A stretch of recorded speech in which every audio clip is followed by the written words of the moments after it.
जैसे परिवार में बड़े बुजुर्ग भी कहते हैं कि अगर आप कोई चीज किसी को सुझाव देते हो, किसी को बताते हो, तो सबसे पहले उसे खुद पर अमल करना चाहिए। और मुझे अभी ये जानकारी मिली कि शुभ्रा जी ने खुद ने अंगदान किया है।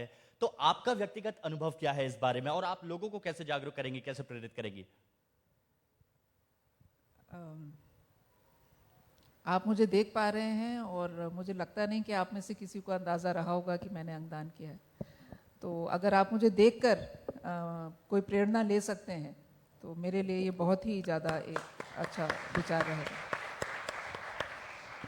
मैं बताना चाहूँगी लगभग 1.25 साल हो गया जब मैंने अपनी किडनी डोनेट की थी। I donated to my kidney to my husband and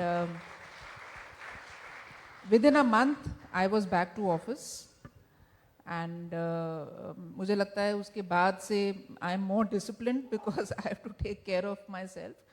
तो खान पान, व्यायाम, हर एक चीज़ उसके साथ बेहतर है और मुझे लगता है मैं पूरी तरह से अपने काम को अंजाम दे पा रही हूँ।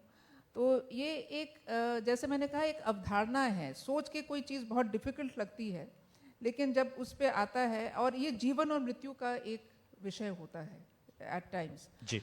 And if you love somebody, और आज मैं देख रही हूँ ये लाइफस्टाइल डिजीजेज हैं कुछ जो घर घर और समाज में बहुत पहुँच रही हैं। एंड आफ्टर कोविड इस तरह की जो एबनॉर्मलिटीज़ हैं वो बहुत ज़्यादा रिपोर्ट हो रही हैं। इसके बारे में साइंटिफिक डेटा भी आ रहा है कि कोविड के बाद जो ये ऑर्गन फेलियर है वो बहुत बढ़ रहा है।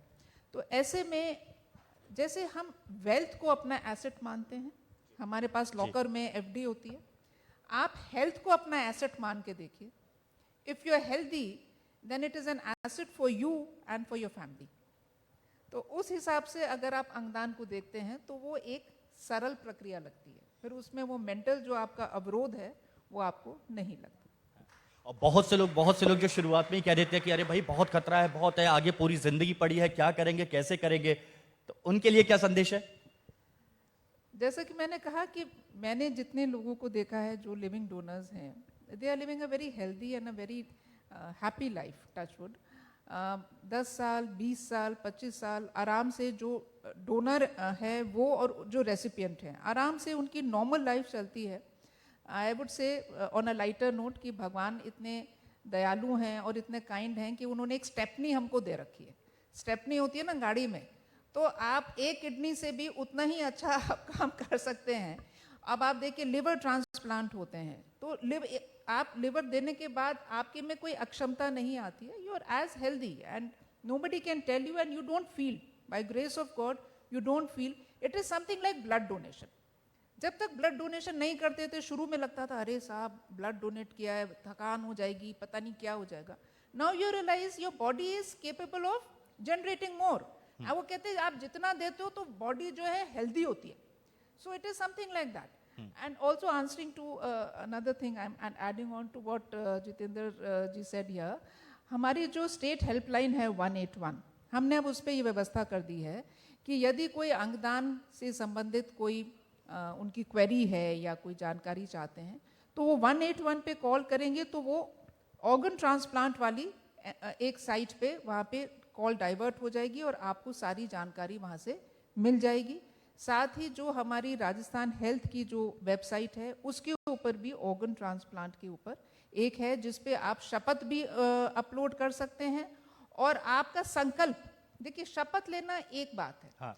लेकिन संकल्प लेना और वो फिर आप नोटो जो नेशनल ऑर्गेनाइजेशन है ट्रांसप्लांट की उसके पास वो रिकॉर्ड रहता है, वो भी आप उसमें अपलोड कर सकते हैं। तो मुझे लगता है कि इसमें थोड़ा सा जो मेंटल हिच है उससे आगे आना होगा और जितने लोग आएंगे तो एक सामाजिक एक सोशल रेवोल्यूशन बन जाएगा। And I hope and I earnestly pray कि राजस्थान में हमारे यहाँ तो शौर्य की गाथाएं हैं, राजस्थान में तो हमेशा से शौर्य की और दान की गाथाएं हैं जो हमने बचपन से पढ़ी हैं और उस पर हम फख्र करते हैं। We are proud of our heritage. तो यहाँ ये एक विचार है, जब वो विचार आगे बढ़ेगा तो राजस्थान भी इसके बारे में एक मॉडल बहुत हेल्थ बढ़िया। स्टेट बढ़ेगा।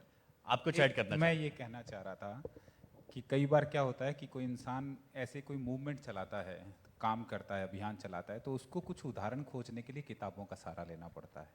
हमारे पास चूंकि विभाग की मुखिया के तौर पे जीवंत उदाहरण है, तो ये भी अपने आप में एक हमारे लिए बड़ी सहूलियत हुई कि हम इतने लोगों तक पहुंच पाए, तो हमें कहीं और नहीं तलाशना पड़ता है। तो जब अब आप सुन रहे हैं तो मैं देख पा रहा था, जब मैम अपनी बात कह रही थी तो जो सुनने वाले लोग हैं उनमें से बहुत सारे लोगों ने, मतलब एक दो लोगों को तो मैंने आंखें पोंछते हुए देखा है।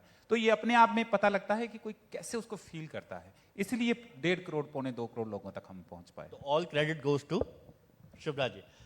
ये तो ऑनरेबल सीएम सर की ड्राइव है and we are all part of that drive. हमारा तो ये मिशन है कि वो जो आह्वान ऑनरेबल सीएम ने किया उसको हम संकल्पबद्ध हैं इसको आगे ले जाने के। हाँ। अच्छा एक बात बताइए, क्योंकि हमारी टीम पूरी दिल्ली से आई है, दिल्ली से जयपुर जब हम आ रहे थे तो होर्डिंग्स पर हमने देखा विजन 2030 2030 का आप लोग लक्ष्य लेकर कुछ चल रहे हैं। तो मेरा और हमारी टीम में बहुत उत्सुकता थी कि इसके बारे में जाने की आखिर है क्या योजना चल रही है स्वास्थ्य से संबंधित, ताकि राजस्थान की जनता का भला हो सके, आगे का विजन दिखाया जा रहा है क्या वो?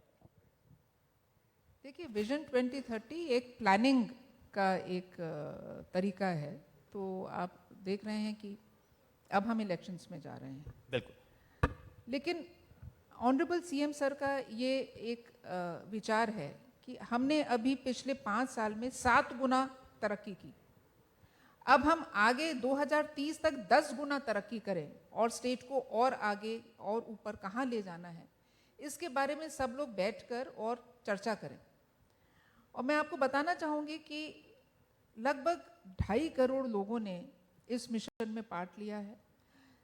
ये केवल अधिकारी गण तक सीमित नहीं रहा। यूजुअली क्या होता है, कोई भी पॉलिसी डॉक्यूमेंट बनता है, प्लान बनता है, तो हम लोग अधिकारी गण अपना वर्कशॉप्स करते हैं और ये बन जाता है। ये एक विजन 2030 एक ऐसा मिशन के रूप में हमारे नेतृत्व ने इसका आह्वान किया। तो हेल्थ डिपार्टमेंट में अगर बताना चाहूँ तो हमारी 50,000 आशा सहयोगिनी हैं। हर एक आशा सहयोगिनी ने कम से कम 100 लोगों से वार्तालाप किया कि 2030 तक आप क्या बदलाव देखना चाहेंगे हेल्थ के क्षेत्र में। तो हमने अपने जो डॉक्टर्स हैं, जो हमारे मेंटोर्स हैं, जो हमारे स्पेशलिस्ट हैं, उनसे ना केवल राजस्थान बल्कि इंडिया के लेवल पे भी लिया और आगे की एक रूपरेखा बनी।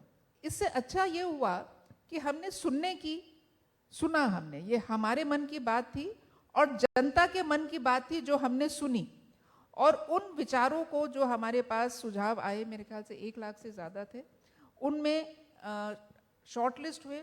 2,500 सुझाव हमने शॉर्टलिस्ट किए, एक एक सुझाव पढ़ा और एक डॉक्यूमेंटेशन बना कि आगे का क्या होगा। मेरे ख्याल से ये जो पूरा प्रोसेस था उसमें इतना हम लोगों को आनंद आने लगा कि मैं आपको बताऊं, जैसे अभी हम बैठे हैं तो ऐसे एक वर्कशॉप थी